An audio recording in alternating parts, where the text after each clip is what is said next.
ముందుగా అందరూ చేతులు జోడించి చెప్పండి. సాధు సాధు సాధు సాధు సాధు. సాధు చెప్పండి. అరహం అరహం సమ్మా సంబుద్ధో సమ్మా సంబుద్ధో భగవా భగవా బుద్ధం బుద్ధం భగవంతం భగవంతం అభివాదేమి అభివాదేమి స్వాఖాతో స్వాఖాతో భగవతా భగవత ధమ్మో ధమ్మో ధమ్మం ధమ్మం నమస్సామి నమస్సామి సుపటిపన్నో సుపటిపన్నో భగవతో భగవతో తావక సంఘో శ్రావక సంఘో సంఘం నమామి. సంఘం నమామి. సురేష్ గారు క్షమాయాచన శీలయాచన చేయండి. వినబడుతుంది కదా బాబు కళ్యాణ్? వినిపిస్తుంది.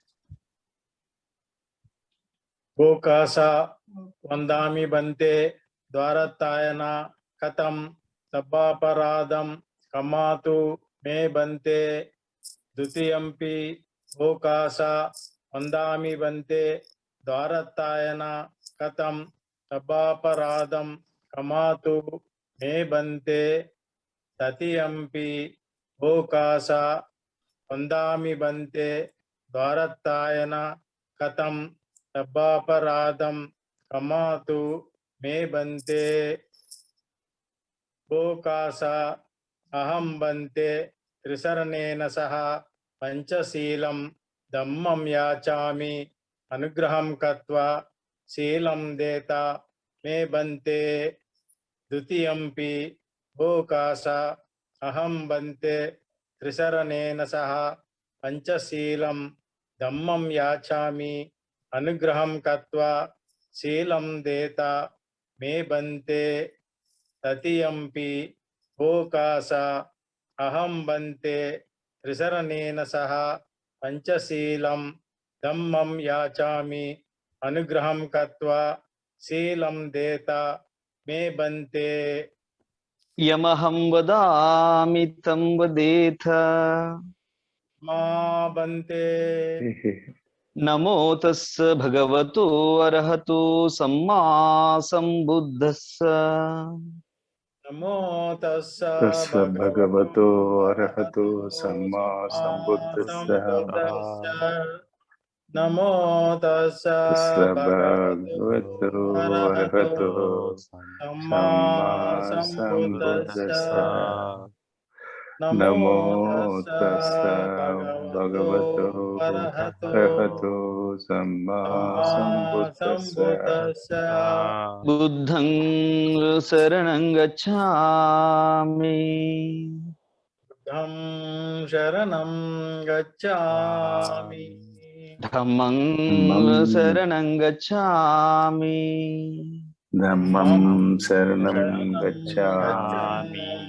సంఘం శరణం గచ్ఛామి సంఘం శరణం గచ్ఛామి. ద్వితీయంపి బుద్ధం శరణం గచ్ఛామి ద్వితీయంపి బుద్ధం శరణం గచ్ఛామి. ద్వితీయంపి ధమ్మం శరణం గచ్ఛామి ద్వితీయంపి ధమ్మం శరణం గచ్ఛామి. ద్వితీయంపి సంఘం శరణం గచ్ఛామి ద్వితీయంపి సంఘం శరణం గచ్ఛామి. తృతీయంపి బుద్ధం శరణం గచ్ఛామి తృతీయంపి బుద్ధం శరణం గచ్ఛామి.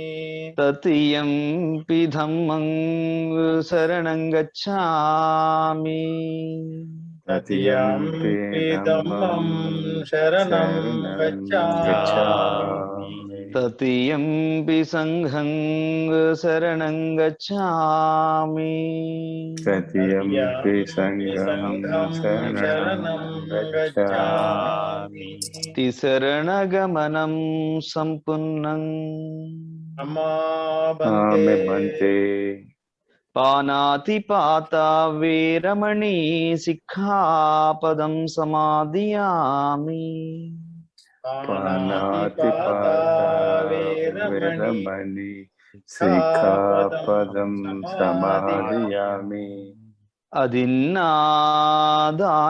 वीरमणि सिक्खापदं समादियामि अदिन्नादाना अदिन्नादाना वेरमणि वेरमणि सिक्खापदं सिक्खापदं समादयामि समादियामि कामेषु मिच्छाचारा वीरमणि सिक्खापदं समादियामि कामेषु मिच्छाचारा आचारा वेरमणि वेरमणि सिक्खापदं सिक्खापदं समादयामि मूसावादा वीरमणि सिक्खापदं समादियामि मूसावादा वेरमणि वेरमणि सिक्खापदं सिक्खापदं समादयामि सुरामेरयमज्जपमादठाना वीरमणि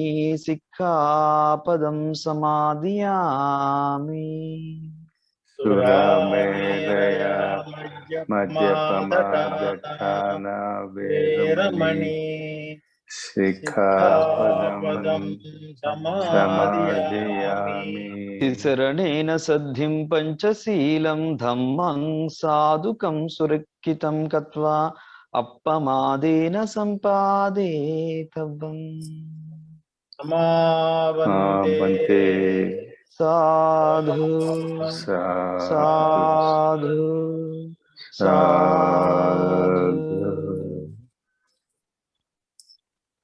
ఒక్క 5 నిమిషాలు ధ్యానం చేద్దాం.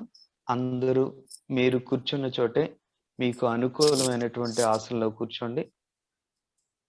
కుర్చీలో కూర్చున్న వారు వెనుకకు జారపడకుండా మీ వెన్నుముకను నిటారుగా ఉంచి, అదేవిధంగా మీ తల, శిరస్సు, మెడ నిటారుగా ఉంచండి.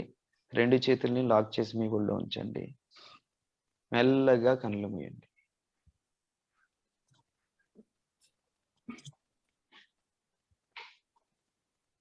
కళ్ళను మూసిన వెనువెంటనే మెల్లగా, మృదువుగా, దీర్ఘంగా శ్వాసను లోనికి తీసుకోండి. మీ ఊపిరితిత్తులు పూర్తిగా నిండేంత వరకు శ్వాసను లోనికి తీసుకోండి. అదేవిధంగా మెల్లగా, మృదువుగా, దీర్ఘంగా మీ ఊపిరితిత్తులు పూర్తిగా ఖాళీ అయ్యేంత వరకు శ్వాసను బయటకు వదలండి.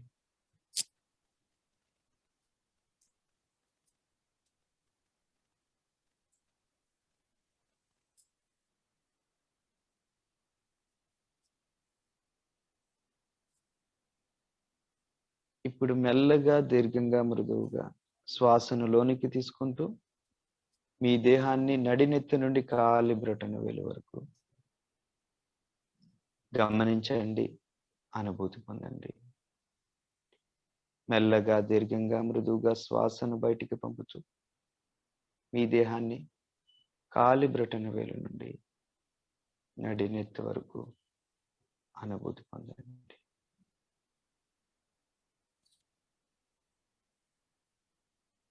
ఆ విధంగా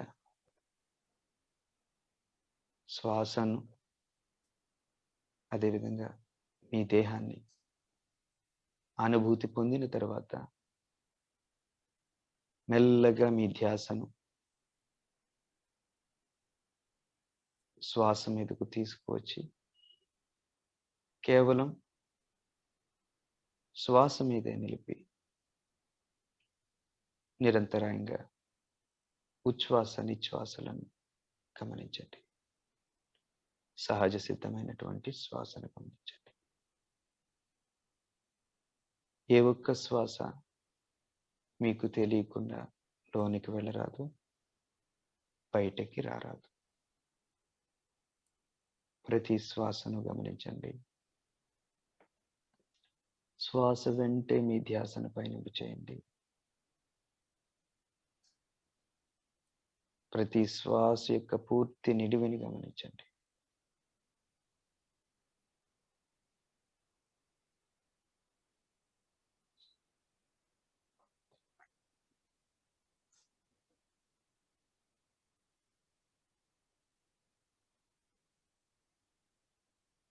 అలా నిరంతరాయంగా శ్వాసను గమనించే ప్రయత్నం చేస్తూ ఉన్నప్పుడు మనసు పరిపరి విధాలుగా బాహ్య విషయాల వైపు వెళుతూ ఉంటుంది. గమనించండి, గుర్తించండి. వెంటనే మీ మనస్సును తిరిగి శ్వాస మీదకు తీసుకువచ్చి సాధనను కొనసాగించండి. ఆరంభంలో మనస్సు వెంటనే వెళ్ళిపోతూ ఉంటుంది. అలా బయటికి వెళుతూ ఉన్నటువంటి మనస్సును మనం పదే పదే తీసుకుని వచ్చి సాధన కొనసాగించినట్లయితే మనసు మీ ధ్యాస శ్వాస మీదే నిలిచి ఉంటుంది. ఎప్పుడైతే మీరు నిరంతరాయంగా మీలో సహజ సిద్ధంగా జరుగుతున్నటువంటి ఉచ్ఛ్వాస నిశ్వాసలను నిరంతరాయంగా గమనిస్తూ ఉంటే ఈ బాహ్య ప్రపంచం నుండి బయటపడి మీరు అంతర్ముఖులవుతారు.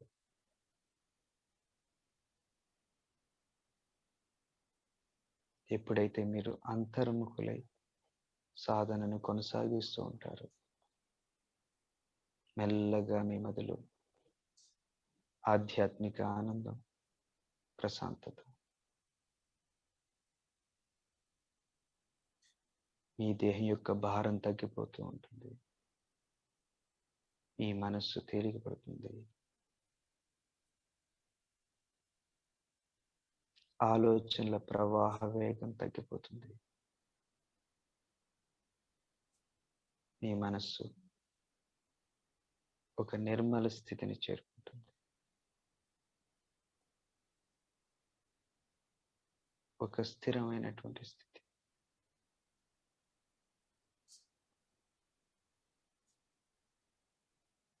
ఆ స్థితిలో ఆధ్యాత్మిక ఆనందం, ప్రీతి, ఈ స్థితిలోనే బ్లిస్ అంటే ఏంటో తెలుస్తుంది. ఆ ప్రశాంతత, ఆధ్యాత్మిక ఆనందాన్ని గమనిస్తూ సాధనను కొనసాగించండి.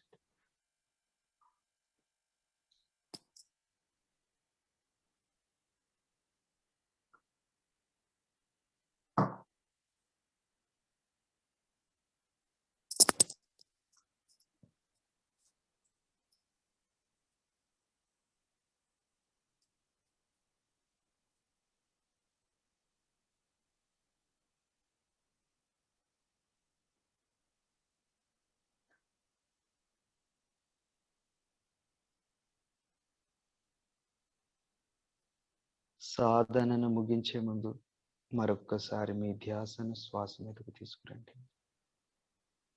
మరొక్కసారి మెల్లగా, మృదువుగా, దీర్ఘంగా శ్వాసను లోనికి తీసుకోండి, బయటకు వదలండి.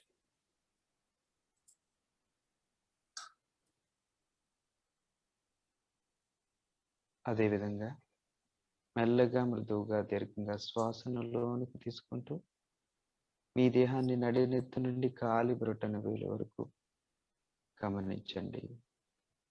మెల్లగా, దీర్ఘంగా, మృదువుగా శ్వాసను బయటకు వదులుతూ మీ దేహాన్ని కాలి బ్రొటన వేలు నుండి నడినెత్తు వరకు గమనించండి, అనుభూతి పొందండి.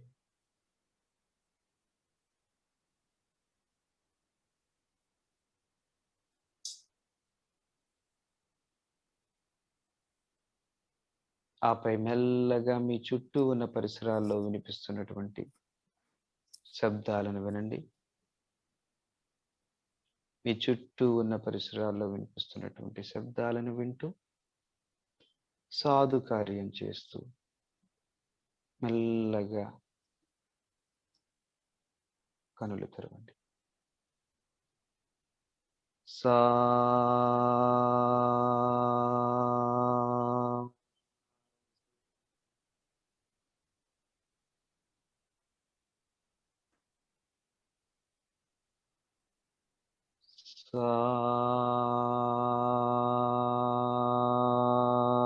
సాధు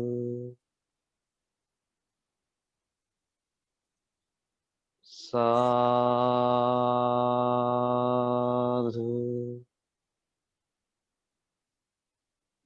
సమయం తీసుకోండి, మెల్లగా కనులు తెరవండి.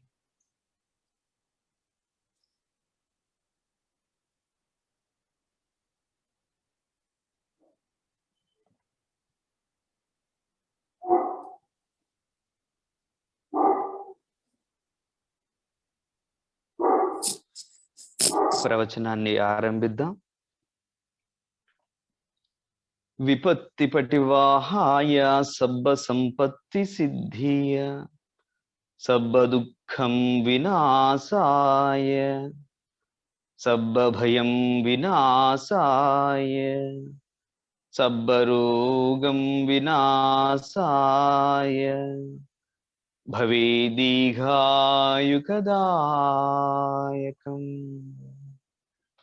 సబ్బలోకం హితత్తాయ పరిత్తంతం వనామహే సమంతాచక్రవాలేషు అత్రా గచ్చन्तు దేవతా సద్ధమ్మం మునిరాజస్ సునంతు సగ్గముఖదం ధమ్మస్సవనకాలో అయం భదంతా ధమ్మస్సవనకాలో అయం భదంతా ధమ్మస్సవనకాలో అయం భదంతా.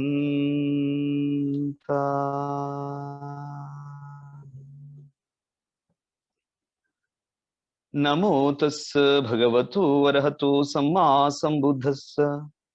నమో తస్స భగవతో అర్హతో సమ్మా సంబుద్ధస్స. నమో తస్స భగవతో అర్హతో సమ్మా సంబుద్ధస్స.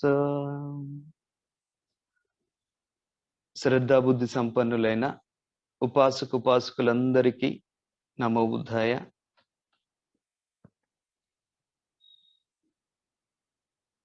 బౌద్ధ ధమ్మాన్ని భిక్షువులు, భిక్షునీలు, ఉపాసకులు, వీరందరూ ఆచరిస్తారు. ఉపాసక వీరు గృహస్థ జీవన విధానంలో సాగుతారు. బిక్కుని వీరు వినయ నియమాలకి అనుగుణంగా ఒక ఆధ్యాత్మిక మార్గంలో ధమ్మాన్ని ఆచరిస్తారు. వీరు ఎంచుకున్నటువంటి జీవన విధానాలు వేరుగా కనిపిస్తాయి, కానీ వీరిరువురి యొక్క అంతిమ లక్ష్యాలు మాత్రం ఒకటే. గృహస్థులు ఏం చేసినా లేదా బిక్కు జీవన విధానంలో ఉన్నటువంటి బిక్కునీలు వారు ఏం చేసినా అనుక్షణం కూడా మనం అంతిమ లక్ష్యమైనటువంటి నిబ్బాన సాక్షాత్కారం వైపే మనం వెళ్ళవలసి ఉంటుంది. గృహస్థ జీవనాన్ని త్యజించినటువంటి బిక్కునీలు బాధ్యతల పరంగా చూసుకున్నట్లయితే వీరికి తక్కువ బాధ్యతలు ఉంటాయి. అదేవిధంగా కొన్ని బంధనాల నుండి బయటపడతారు.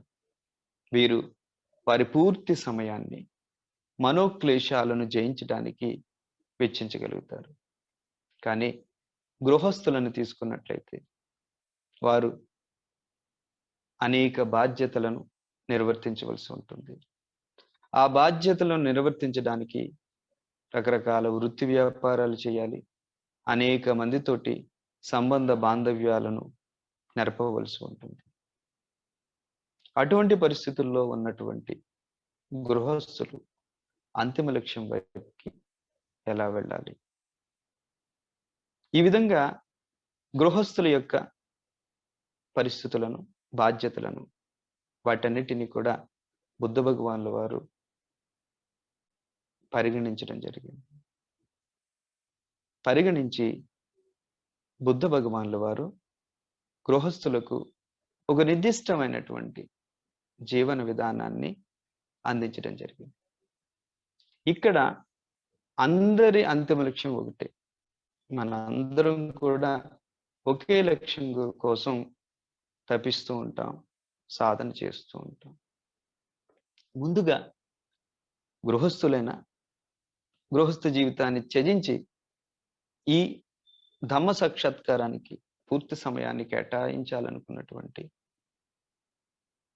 బిక్కుబిక్కునీలైన ఎవరైనప్పటికీ కూడా బౌద్ధ తత్వంలో ఒకానొక ముఖ్యాంశాన్ని తప్పక అర్థం చేసుకోవాలి. ఈ బౌద్ధం అనేది కర్మకాండ కానే కాదు. త్రిశరణ పంచశీలాలు స్వీకరించినంత మాత్రాన, మత మార్పిడి జరిగిపోయినంత మాత్రాన, సర్టిఫికెట్స్ పొందేసినంత మాత్రాన ఎవరు బౌద్ధులు కాజాలరు. బౌద్ధులు ఎవరవుతారు అంటే ఆ ధమ్మానుసారంగా బుద్ధ భగవానులు వారు ప్రబోధించినటువంటి ధమ్మానుసారంగాను, వారు మనకు అందించినటువంటి జీవన విధానానికి అనుగుణంగా తప్పకుండా జీవించాలి. బౌద్ధుడు లేకపోతే బౌద్ధాన్ని స్వీకరించడం అనేది ఒక రోజుతోటి అయిపోయే పని కాదు. లేకపోతే ఒక క్రతువుతోటి, ఒక కర్మకాండతోటి అయిపోయే పని కాదు.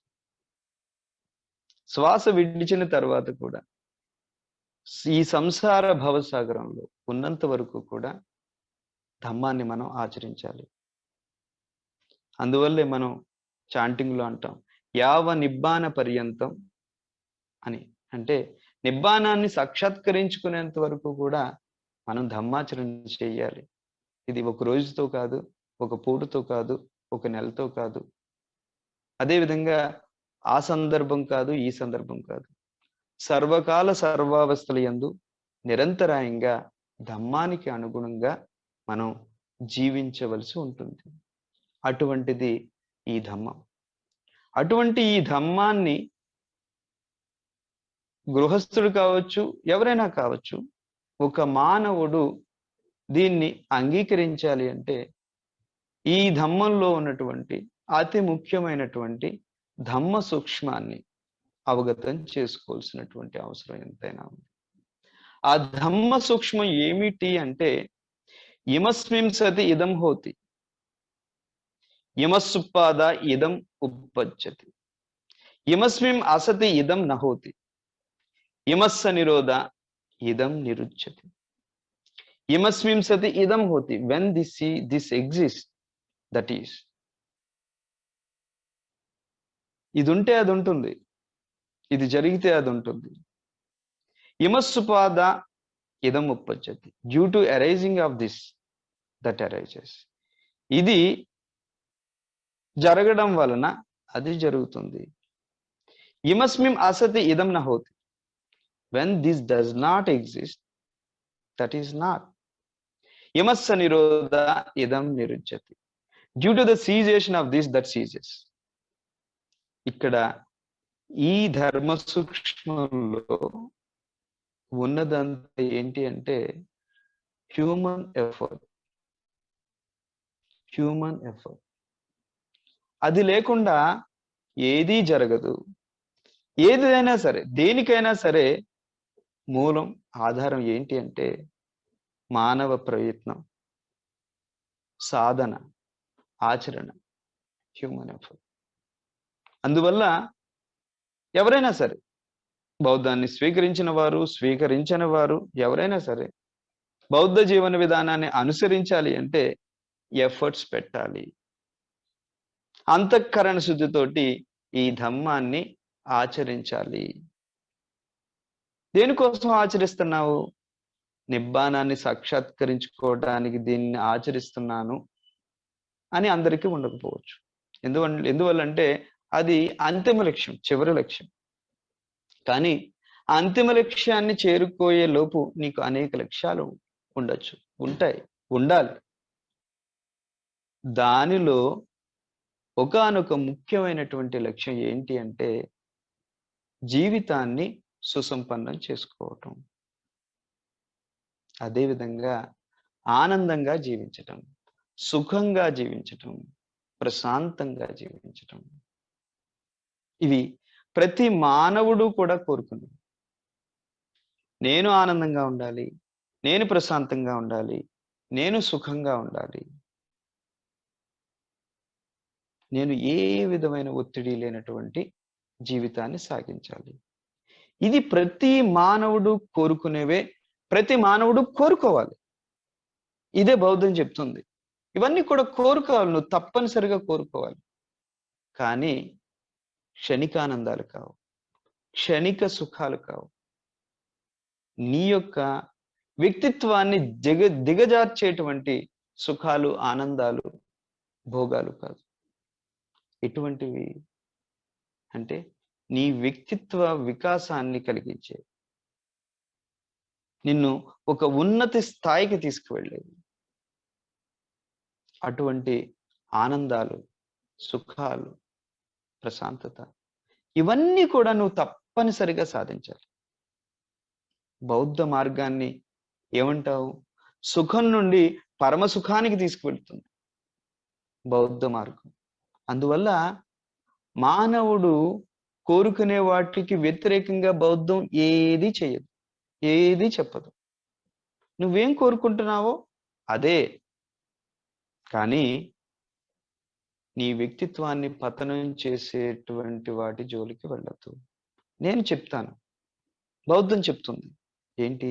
ఒక పక్క వ్యక్తిత్వ వికాసాన్ని సాధిస్తూ, ఇంకొక పక్క జీవితాన్ని సుసంపన్నం చేసుకుంటూ, మరొక ప్రక్క మనం ఏదైతే కోరుకుంటామో ఆ ఆనందాన్ని, ఆ సుఖాన్ని, ప్రశాంతతను, వీటన్నిటిని కూడా సాధించేటువంటి జీవన విధానాన్ని బుద్ధ భగవాన్ల వారు గృహస్థులకు అందించడం జరిగింది.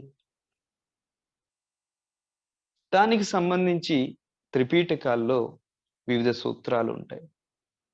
సింగాలోవాద సూత్రం, లేకపోతే ఈ మంగళ సూత్రం, జయమంగళ అట్టగాథ, జయమంగళ అట్టగాథ, ఇవన్నీ కూడా గృహస్థ జీవన విధానానికి సంబంధించినవి. కానీ సింగాలోవాద సూత్రంలో ఒక పర్టికులర్ మెథడాలజీ ఉంటుంది, ఈ మంగళ సూత్రంలో ఇంకొక మెథడాలజీ ఉంటుంది, జయమంగళ అట్టగాథల్లో ఇంకొక విధానం ఉంటుంది. ఏదైనప్పటికీ కూడా ప్రతి మానవుడు కూడా తమ తమ జీవితాలని వారి యొక్క ప్రయత్నం ద్వారా సుసంపన్నం చేసుకోవాలి. జీవితం సుసంపన్నం కావాలి అంటే బౌద్ధం ఎప్పుడైనా సరే, బౌద్ధం ఒక విషయాన్ని పరిగణించినప్పుడు ఆ విషయాన్ని పరిపూర్ణంగా పరిగణిస్తుంది. బౌద్ధాన్ని ఆచరించేవారు ఒక విషయాన్ని పరిపూర్ణంగా అర్థం చేసుకునే ప్రయత్నం చేస్తారు. నాకు ఇంత మాత్రమే నచ్చింది అని చెప్పేసి అంతేకాదు, నీవు జీవితాన్ని పరిపూర్ణంగా స్వీకరించాలి, అర్థం చేసుకోవాలి. అది బౌద్ధ గృహస్థ జీవన విధానం యొక్క గొప్పతనం. బౌద్ధ గృహస్థ జీవన విధానాన్ని మనం తీసుకున్నట్లయితే, బౌద్ధం ఒక గృహస్థుడి యొక్క జీవితానికి సంబంధించి విభిన్న కోణాలను సృజిస్తుంది. ఆ విభిన్న కోణాల్లో ఏది తప్పినా కూడా జీవితం సుసంపన్నం కానే కాదు.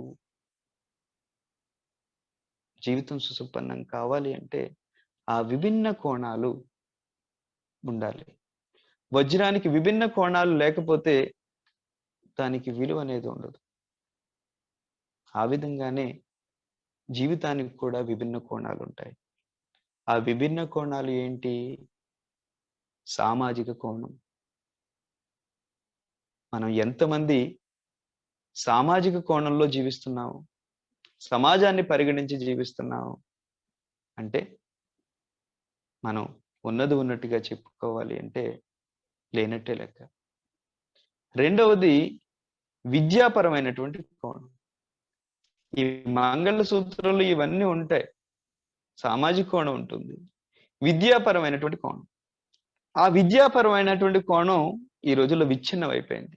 ఈ మంగళసూత్రాన్ని మనం తీసుకున్నట్లయితే విలువలతో కూడినటువంటి విద్యను ప్రబోధిస్తుంది. విలువలతో కూడినటువంటి విద్యను నేర్పాలి ప్రతి మానవుడు అని మంగళసూత్రం చెప్తుంది. కానీ ఆ విద్యా కోణం కూడా పరిపూర్ణంగా లేదు. ఏంటి? దేనికోసం విద్య అంటే ధనార్జన కోసం మాత్రమే విద్య. మూడవది ఆర్థిక కోణం. దీనిలో ఆర్థిక కోణం కూడా ఉంటుంది. ఆర్థిక కోణంలో ఉంటూనే నీ యొక్క సంపాదనను ఏ విధంగా వెచ్చించాలో కూడా ఉంటుంది. మన సంపాదనను దేనికోసం వెచ్చిస్తున్నాం? కేవలం నా భార్య, నా బిడ్డ, నా కుటుంబం అని పరిధి పెట్టుకొని ధన జ్ఞాన సమయశక్తి సంపదల్ని కేవలం తన కుటుంబ సభ్యుల కోసమే వెచ్చించేటువంటి పరిస్థితి. బయట వెచ్చించిన ఎక్కడైతే తన పేరు ప్రతిష్టలు పెరుగుతాయో స్వలాభం కోసం, స్వార్థం కోసం, కీర్తి కోసం ఇవ్వడం జరుగుతుంది. ఇది కాదు బౌద్ధం ప్రబోధించేటువంటి ఆర్థిక కోణం. ఆ తర్వాత మనోకోణం. ఇది చాలా మంది జీవితాల్లో ఉండనే ఉండదు. ఈ మానసిక కోణం అనేది ఉండనే ఉండదు. తర్వాత ఆధ్యాత్మిక కోణం. ఈ ఆధ్యాత్మిక కోణం కూడా చాలా మందిలో ఉండనే ఉండదు. ఆ తర్వాత నైతిక కోణం. ఈ విధంగా ఈ విభిన్న కోణాలు అనేవి ఉంటాయి. ఒక్కసారి ప్రతి వ్యక్తి కూడా నేను నా జీవితాన్ని ఎన్ని కోణాల్లో జీవిస్తున్నాను అని చూసుకున్నట్లయితే ఈ కోణాలన్నీ వీటిలో చాలా వరకు ఉండవు. కేవలం స్వార్థ చింతనతోటి ఏదేదో జీవించేస్తూ ఉంటాడు. అందువల్ల బౌద్ధ గృహస్థ జీవన విధానం ఏం చేస్తుంది అంటే జీవితాన్ని సుసంపన్నం చేసేటువంటి విధి విధానాలను, జీవన విధానాన్ని మనకి ప్రబోధిస్తుంది. అందువల్ల ముందుగా మనం బౌద్ధం మానవ జీవితాన్ని ఏ విధంగా పరిగణిస్తుంది, మానవ జీవితానికి ఉన్నటువంటి విభిన్న కోణాలు ఏంటి, బౌద్ధం చూపేటువంటి ఆ విభిన్న కోణాలు ఏంటి అని మనం తెలుసుకోవాలి ముందుగా. ఈ విధంగా ఏంటి అంటే సామాజిక కోణం ఉంటుంది, విద్యాపరమైనటువంటి కోణం ఉంటుంది, ఆర్థిక కోణం ఉంటుంది, రాజకీయ కోణం ఉంటుంది, నైతిక కోణం ఉంటుంది, మానసిక కోణం ఉంటుంది, ఆధ్యాత్మిక కోణం ఉంటుంది. ఈ విభిన్న కోణాలు మన జీవితం సుసంపన్నం కావాలి అంటే ఇన్ని కోణాలు వీటన్నింటిలోనూ కూడా మనం ఈ విభిన్న కోణాలు పరిగణించాలి. ప్రతి కోణంలోనూ కూడా ధమ్మానుసారంగా మనం జీవించాలి. అప్పుడు మాత్రమే మానవుని యొక్క జీవితం సుసంపన్నం అవుతుంది. అట్టి వ్యక్తిని మాత్రమే నిజమైన బౌద్ధుడు అని మనం చెప్పగలుగుతాము. లేకపోతే లేనే లేదు. ఆ విధంగా చేయకపోతే తన వేలుతో తన కంటిని పొడుచుకున్నట్టే అవుతుంది. అందువల్ల ఏంటి అంటే ముందుగా గృహస్థ జీవన విధానాన్ని అర్థం చేసుకునే ముందు అసలు గృహస్థ జీవన విధానానికి ఉన్నటువంటి విభిన్న కోణాలు ఏంటి అనేది మనం తప్పక తెలుసుకోవాలి. ఈ విధంగా ఈ మంగళ సూత్రంలో ఈ అన్ని విభిన్న కోణాలు ఉన్నాయి అనేది మనం ఈరోజు ముఖ్యంగా మనందరం కూడా తప్పనిసరిగా దీన్ని బాగా గుర్తు పెట్టుకొని మనం జీవించే ప్రయత్నం చేయాలి. ఈ విభిన్న కోణాలన్నింటినీ కూడా అష్టాంగ మార్గం సృజిస్తుంది. అష్టాంగ మార్గాన్ని కొద్దిగా మనం ఎలాబరేట్ చేసుకుంటే మంగళసూత్రం వస్తుంది. దాన్ని ఇంకా మనం ఎలాబరేట్ గా చెప్పుకుంటే సింగాలవధ సూత్రం వస్తుంది. దాన్ని ఒక కన్సైజ్ గా చెప్పుకుంటే జయమంగళ అట్టగాథ వస్తుంది. వీటన్నిటినీ కూడా మనం తప్పకుండా అధ్యయనం చేయాలి, అవగాహన చేసుకోవాలి, ఆచరించాలి. అనుభవపూర్వకంగా ధమ్మానుసారంగా మన జీవితాల్ని సుసంపన్నం చేసుకోవాలి. ఇక ఈ మంగళసూత్రానికి వచ్చేసేటప్పటికి ఈ మంగళసూత్రంలో 38 రకాలైనటువంటి మంగళ కార్యాలు. మంగళం అంటే ఏంటి? ఒక స్వయం సమృద్ధి, సుసంపన్నం కావటం, ప్రశాంతత, ఆనందం, ఇవన్నీ కూడా కలగలిస్తేనే అది మంగళం అవుతుంది. ఇక్కడ జీవితం అనేది మంగళం కావాలి అంటే సుసంపన్నం కావాలి అంటే ఏం చెయ్యాలి? ఏం చెయ్యాలి అంటే ఏ విధంగా సుసంపన్నం అవుతుంది అంటే ఇందాక నేను చెప్పాను, ఊరికనే సుసంపన్నం కాదు. యమస్మిం సతి ఇదం హోతి. ఇది జరిగితేనే అది ఉంటుంది, ఇది జరగకపోతే అది ఉండదు. ఇది లేనట్లయితే అది జరగదు. అందువల్ల జీవితం సుసంపన్నం కావడం అనేది కర్మకాండలతో జరగదు, ఇంకో దాంతో జరగదు, దేనివల్ల జరగదు. జీవితం సుసంపన్నం అవ్వడం అనేది నీ మానవ ప్రయత్నం ద్వారా మాత్రమే సాధ్యమవుతుంది. నీవు ఆచరించాలి, ప్రయత్నించాలి, సాధన చెయ్యాలి, సాక్షాత్కరించుకోవాలి. ఏం సాక్షాత్కరించుకోవాలి? ఏమి ఆచరించాలి? దేనికోసం ప్రయత్నించాలి అంటే నీ జీవితం సుసంపన్నం కావాలి అంటే 38 రకాలైనటువంటి ఈ మంగళ కార్యాలను నీవు తప్పనిసరిగా ఆచరించాలి.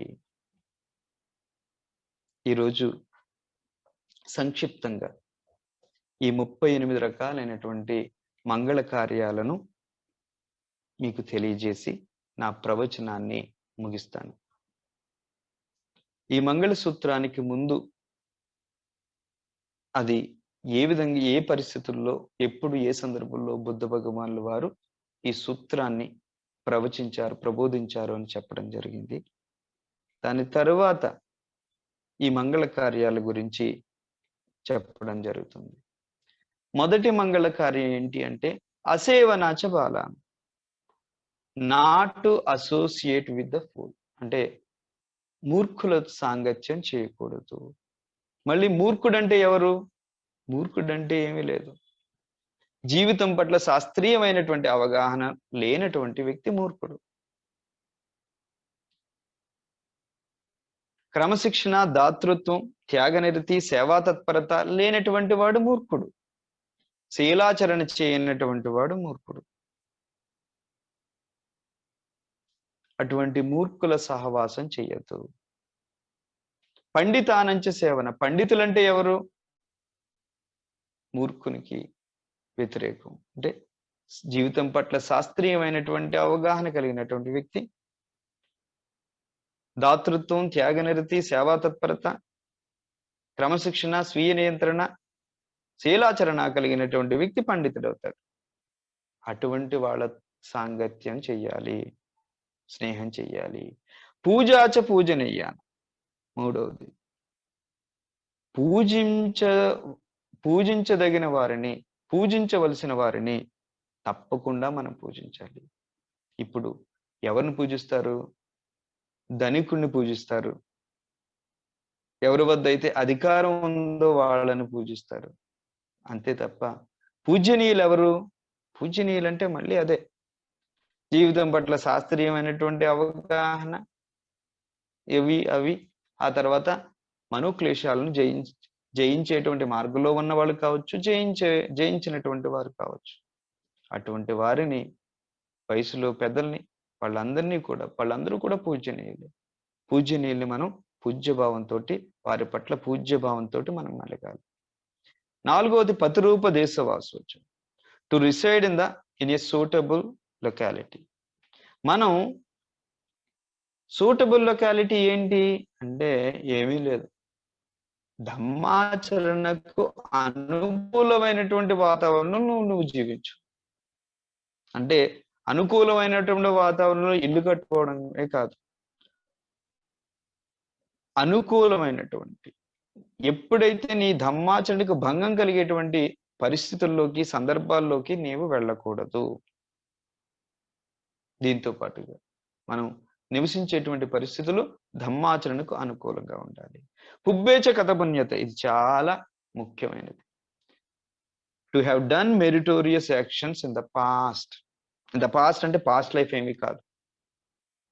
ఏంటి అంటే మనం అనుక్షణం కూడా పుణ్యాన్ని సంపాదిస్తూ ఉండాలి, పుణ్యకార్యాలు చేయాలి. చేస్తూ ఉన్నట్లయితే ఏం జరుగుతుంది, మనకి పాస్ట్ మెరిట్స్ ఉంటాయి మన దగ్గర.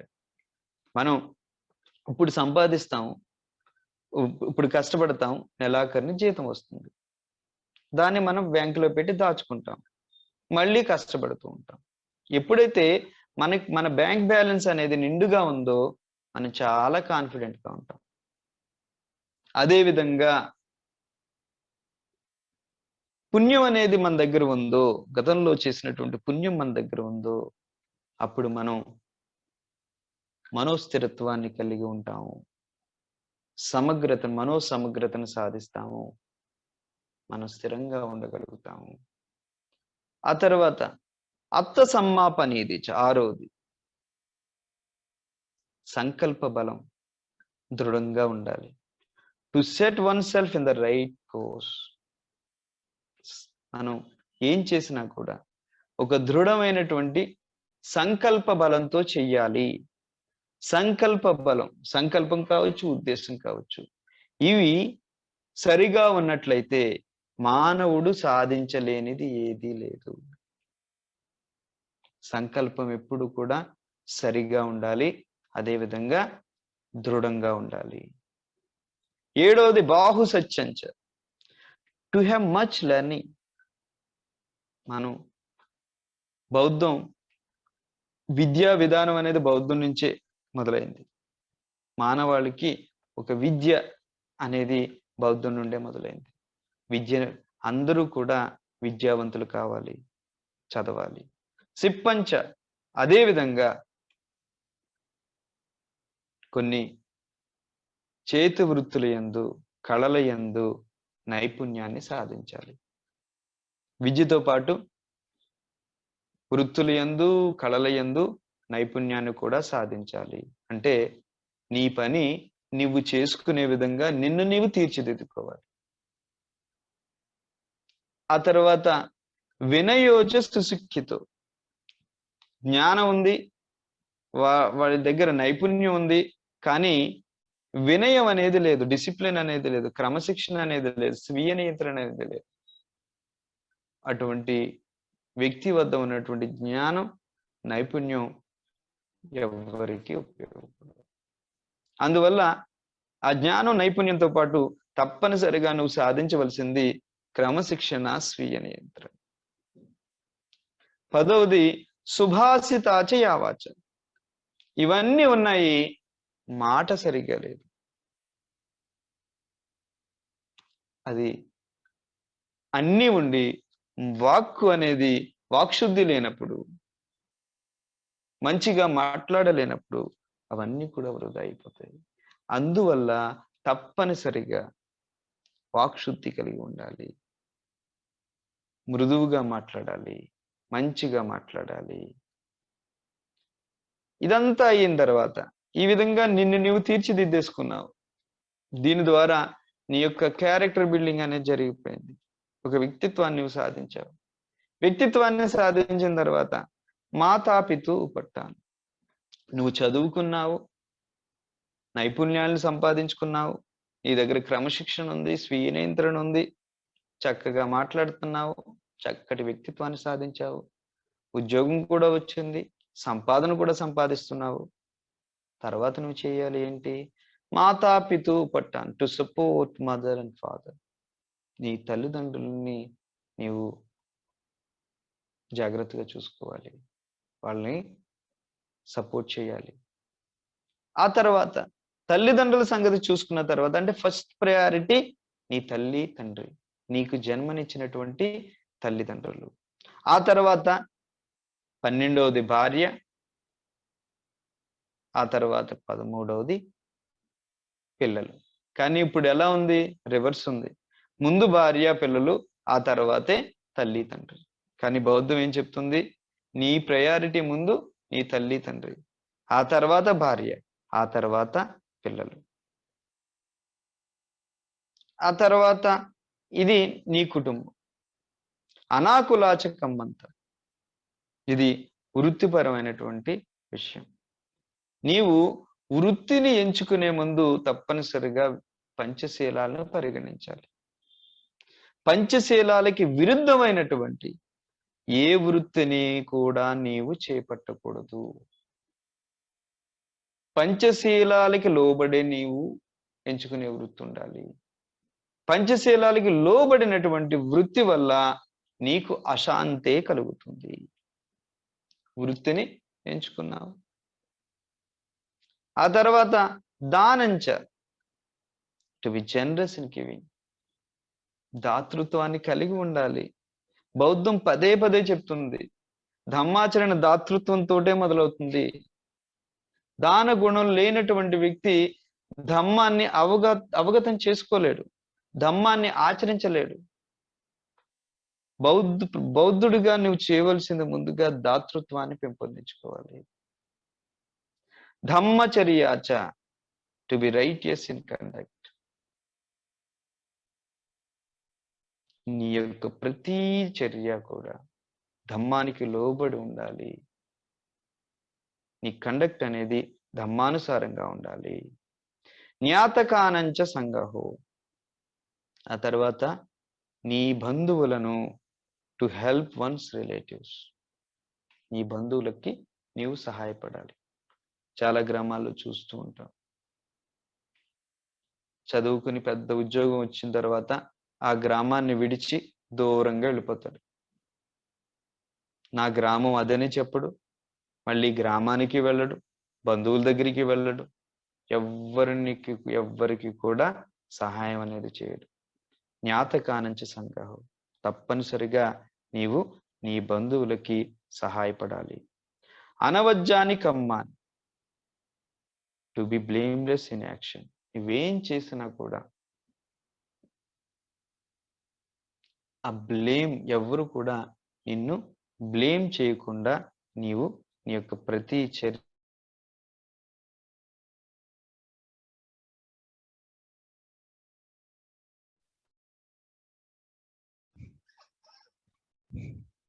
From evil. అంటే ఆరతి విరతి పాపం. కొంతమంది ఏం చేస్తారు అంటే పాపాలు చేస్తూ దానిలో ఆనందాన్ని పొందుతారు. అందువల్ల పాపాలు, తప్పుడు పనులు ధమ్మాచరణకు విరుద్ధంగా, ఆ విధంగా అటువంటి వాటి యందు ఆనందాన్ని పొందకూడదు. వాటిని అటువంటి పాపాలు చేయకుండా నిన్ను నువ్వు నియంత్రించుకోవాలి. వాటి నుండి నీవు తప్పనిసరిగా బయటపడాలి. మద్యపానాచ సంయమం, టు రిఫ్రైన్ ఫ్రమ్ ఇంటాక్సికెంట్స్. ఏ విధమైనటువంటి మత్తు పానీయాలను కూడా నీవు స్వీకరించకూడదు. అప్పమాదోచ ధమ్మేసు, నీవు నిరంతరాయంగా ఏం చెయ్యాలి అంటే నిన్ను నీవు పరీక్షించుకుంటూ ఉండాలి, పరిశీలించుకుంటూ ఉండాలి. నీవు అప్పమాదోచ ధమ్మేసు, అప్రమాద చిత్తుడివై జీవించాలి. మనస వాచ కర్మణ, నీవు ధమ్మానుసారంగా జీవిస్తున్నావా లేదా అనేది తెలుసుకోవాలి. గారవోచ, నీవు గౌరవప్రదంగా జీవించాలి, ఇతరులతో గౌరవప్రదంగా మెలగాలి. ఇతరుల గౌరవాన్ని కూడా మనం కాపాడాలి. నివాతోచ, టు బి హంబుల్, మనం హంబుల్గానే ఉండాలి. 24వది సంతుష్టీచ, తృప్తి. తృప్తి అనేది తప్పనిసరిగా ఉండాలి. ఎందుకంటే మనకి జీవితాన్ని సుసంపన్నం చేసుకోవడానికి కావలసినటువంటి సంపదలు ఇవన్నీ ఉండాలి. అంతేగాని అదే జీవితం కాకూడదు. మనం తృప్తి అనేది ఈ లౌకికమైనటువంటి విషయాల పట్ల ఎంత తృప్తి కలిగి ఉంటామో అంత మనశ్శాంతిని మానవుడు పొందగలుగుతాడు. కథన్యుత, విశ్వాసపాత్రుడై ఉండాలి. కృతజ్ఞతను కలిగి ఉండాలి. ఈ కృతజ్ఞత అనేది బౌద్ధంలో చాలా సందర్భాల్లో బుద్ధ భగవానులు వారు చెప్తారు. మానవ సంబంధాలకి ఇది చాలా ముఖ్యం. విశ్వసనీయత, విశ్వాసపాత్రత, కృతజ్ఞత. ఆ తర్వాత కాలేన ధమ్మసవనం, to listen to the Dhamma on due occasions. సందర్భం వచ్చినప్పుడల్లా ధమ్మ ప్రవచనాలు వినే ప్రయత్నం చేస్తూనే ఉండాలి. బంతేజీలు మన దగ్గరకు వచ్చి చెప్పడం కాదు, మనం వాళ్ళ దగ్గరికి వెళ్ళి ప్రవచనాలు వినే ప్రయత్నం చేస్తూనే ఉండాలి. 27వది కంతి. ఈ కంతి టు బి పేషెంట్. సహనం అనేది ఒక వజ్రాయుధం అని బౌద్ధం ప్రబోధిస్తుంది. ప్రతి విషయానికి కూడా ప్రతిస్పందించడం వల్ల మానవుడు అశాంతిని కొని తెచ్చుకుంటాడు. ఒక వ్యక్తి ప్రశాంతంగా ఉండాలి అంటే, ఒక వ్యక్తి తన అంతఃస్థిరత్వాన్ని, సమగ్రతను కాపాడుకోవాలి అంటే తప్పనిసరిగా సర్వకాల సర్వావస్థల యందు ప్రతి సందర్భంలోనూ కూడా సహనంతో వ్యవహరించాలి. సోవచస్సత, టు బి ఒబిడియంట్. ఇది అందరికీ కూడా తెలిసిందే. సమనానంచ దర్శన్, to associate with monks and due occasions. శ్రమణులు అంటే ఎవరు? మనల్ని ఎవరైతే ఇక్కడ బౌద్ధ భిక్షువులని ఇంకోటని అనలేదు, శ్రమణులు అన్నారు. ఎవరైతే మనల్ని సత్య సాక్షాత్కారం వైపు నడుపుతారో వాళ్ళందరూ కూడా శ్రమణులే. ఎవరైతే అభూత కల్పనల వైపు, కర్మకాండల వైపు, మూఢ విశ్వాసాల వైపు, లేకపోతే మనల్ని బానిసలుగా చేసుకుంటారు. బౌద్ధం బానిసత్వానికి వ్యతిరేకం. అది మతపరమైన బానిసత్వం కావచ్చు, ఆధ్యాత్మిక బానిసత్వం కావచ్చు, లేకపోతే ఈ విహారాల పేరుతోటి, ఇంకో పేరుతోటి ఎవరిని కూడా మనం బానిసలు చేసుకోకూడదు. చేసుకోవాల్సినటువంటి అవసరం లేదు. ఇది చాలా సరళమైనటువంటి ధమ్మ మార్గం.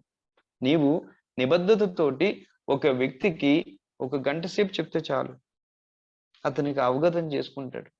ఇంకా తన జీవితాన్ని తను వదిలే, తన స్వాతంత్రాన్ని నీ చేతుల్లోకి తీసుకోకు. తను ఇంకా అనేక మంది శ్రమణులను కలుస్తాడు, కలవనివి. ఆ స్వాతంత్రాన్ని అతనికి ఇవ్వాలి. అందువల్ల ఈ శ్రమణులను, మనల్ని ఎవరైతే సత్య సాక్షాత్కారం వైపు నడుపుతారో వాళ్ళను, అటువంటి వారిని మనం దర్శించుకుంటూ ఉండాలి. కాలేన ధమ్మ సాకచ్చ. మనం అప్పుడప్పుడు తప్పనిసరిగా ఈ ధమ్మానికి సంబంధించినటువంటి చర్చల్లో తప్పనిసరిగా పాల్గొనాలి. తపస్సు అంటే ఇక్కడ బౌద్ధంలో ఏమీ లేదు. స్వీయ నియంత్రణ. అది ఇంద్రియాలను కావచ్చు, భావోద్వేగాలను కావచ్చు, లేకపోతే అంత సంవేదనలు కావచ్చు, ఆలోచనలు కావచ్చు. తపస్సు అంటే ఇలా కూర్చొని ఏదేదో చేసేయటం కాదు, ఒక నియంత్రణ. నీ యొక్క ఈ దేహం పట్ల కానీ, మనస్సు, వాక్కు, అదేవిధంగా నీ భావోద్వేగాలు, వీటన్నిటినీ కూడా నీవు తప్పనిసరిగా నియంత్రించుకోవాలి. బ్రహ్మచర్యంచ, to lead the holy life. ఇక్కడ నేను పదే చెప్తాను, ఒకరి యొక్క జీవితం హోలీ ఆ విధంగా అవుతుంది. ఎప్పుడు అవుతుంది అంటే, ఎవరి జీవితం అయినా హోలీ అవుతుంది. Any one can attain Holi life. కానీ ఎవరు హూ కెన్ అటైన్ అంటే ఎవరైతే బ్రహ్మ విహార ధర్మాలను ఆచరిస్తారు, వాటిని పెంపొందించుకుంటారు, వాళ్ళ జీవితం హోలీ అవుతుంది. మైత్రితో మెలగండి, కరుణతో మెలగండి, ముదితతో మెలగండి, ఉపేక్షతో మెలగండి, వీటితో మెలగండి. అదేవిధంగా అరియ సత్యాన దర్శనం, the perception of the four no, అంటే మనం అనుక్షణం కూడా ఆ చతురార్య సత్యాలను సాక్షాత్కరించుకునే ప్రయత్నం చేయాలి. నిబ్బాన సత్యక్రియాచ, అదేవిధంగా దేనికోసం ఇదంతా?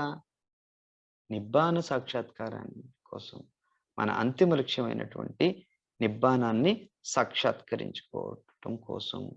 నిబ్బానం సాక్షాత్కరించుకోవడం ఎలాగా, ఏంటి అది అంటే పుట్టస్స లోకదమ్మేహి చిత్తం యస్సన కంపతి. ఎవరైతే నిబ్బానాన్ని సాక్షాత్కరించుకుంటారో ముందుగా వారు ఈ లోక ధర్మాలు నుండి బయటపడతారు. సుఖం దుఃఖం, లాభం నష్టం, కీర్తి అపకీర్తి, నిందా ప్రశంస. నిబ్బానాన్ని సాక్షాత్కరించకపోతే ఏంటి? రెండు విభిన్న ధృవాలు. ఒక పక్క సుఖం ఉంది, లాభం ఉంది, కీర్తి ఉంది, ప్రశంస ఉంది. ఇంకొక పక్క దుఃఖం ఉంది, నష్టం ఉంది, అపకీర్తి ఉంది, నింద ఉంది. మానవుడి జీవితం ఈ రెండిటి మధ్య డోలాయమానంగా కొట్టిమిట్లాడుతూనే ఉంటుంది.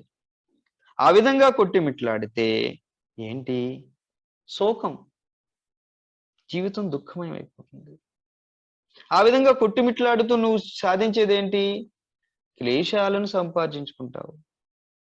ఆ విధంగా కొట్టిమిట్లాడితే నీవు భయాందోళనలో జీవిస్తావు, ఒత్తిడిలో జీవిస్తావు. అందువల్ల నిబ్బానాన్ని సాక్షాత్కరించుకో. నిబ్బానాన్ని సాక్షాత్కరించుకోవడం వల్ల ఏమవుతుంది? నీవు ఈ రెండు విభిన్న ధృవాల మధ్య కొట్టిమిట్లాడటం మానేస్తావు. కొట్టిమిట్లాడవు, నీవు స్థిరంగా ఉండగలుగుతావు. స్థిరంగా ఉండగలగడం వల్ల అశోకం, దుఃఖ విముక్తుడవుతావు.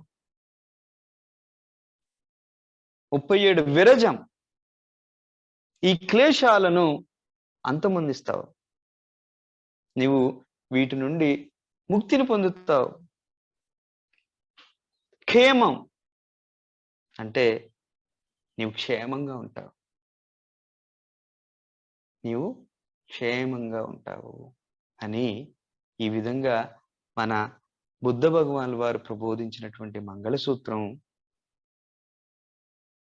ఈ 38 రకాలైనటువంటి మంగళ కార్యాలను చాలా చక్కగా జీవితం ఆరంభం నుండి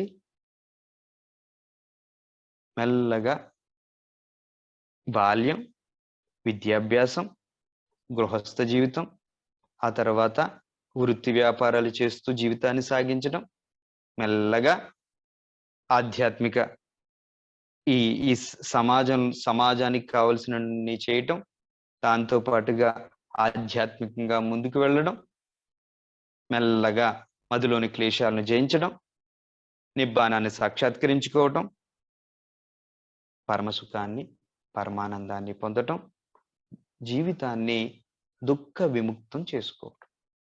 ఈ విధంగా ఈ మంగళసూత్రం అనేది చాలా చక్కగా ఈ 38 మంగళ కార్యాల ద్వారా జీవితాన్ని ఏ విధంగా సుసంపన్నం చేసుకోవాలి అని చెప్తుంది. ఈ 38 రకాల మంగళ కార్యాలు కూడా ఈ పరిపూర్ణమైనటువంటి మానవ జీవితానిలో ఉండేటువంటి విభిన్న కోణాలన్నిటినీ కూడా ఈ 38 రకాల మంగళ కార్యాలు స్పృజిస్తాయి. ఎవరైతే తమ జీవితాన్ని సుసంపన్నం చేసుకోవాలి అనుకుంటారో తప్పనిసరిగా వారు ఈ 38 రకాల మంగళ కార్యాలని ఆచరించవలసి ఉంటుంది అని తెలియజేస్తూ, ఈ అవకాశం ఇచ్చినటువంటి పెద్దలందరికీ కూడా నా ప్రత్యేక కృతజ్ఞతలు తెలియజేస్తూ నా ప్రవచనాన్ని ఇంతటితో ముగిస్తాను. సాధు సాధు సాధు సాధు. సాధు.